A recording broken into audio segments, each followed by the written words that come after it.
And now, Todd Blanche wants to create a $1.776 billion taxpayer-funded slush fund to turn the January 6 foot soldiers into mega millionaires.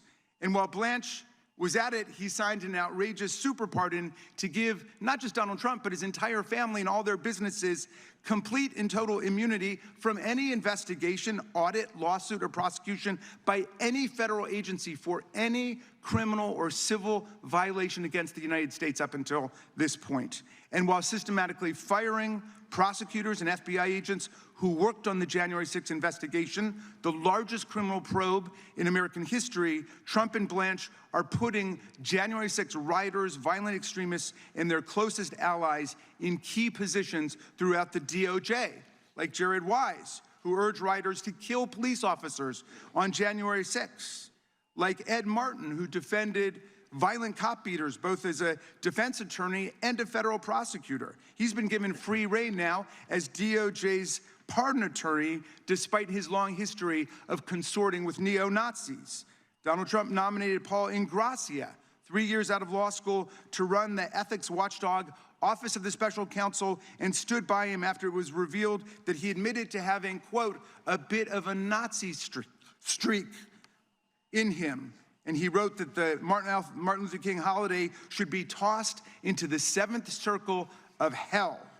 The Department of Defense hired Elias Irizarry, an unqualified, inexperienced 24-year-old Trump loyalist and convicted J6 rioter who was pardoned by the president to work on irregular warfare and counterterrorism, and so on.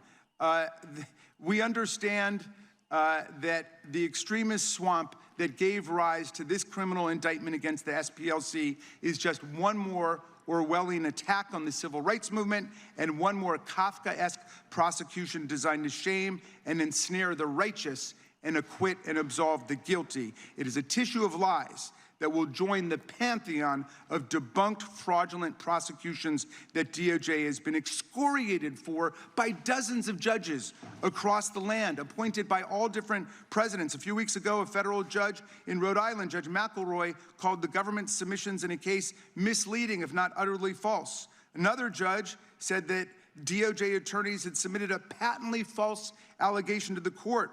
Another judge rejected administration officials' testimony as disingenuous, squalid, and dishonorable. And another court found the administration had provided a highly misleading, if not intentionally false, sworn declaration so disingenuous that the court is left with little confidence that the United States can be trusted to tell the truth about anything. I predict it will not be long before another federal judge casts this obscene prosecution to the winds. I'm only sorry the great name of the House Judiciary Committee has now been made an accomplice to this fraud against the court and the country. I yield back to you, Mr. Chairman. Gentleman yields back.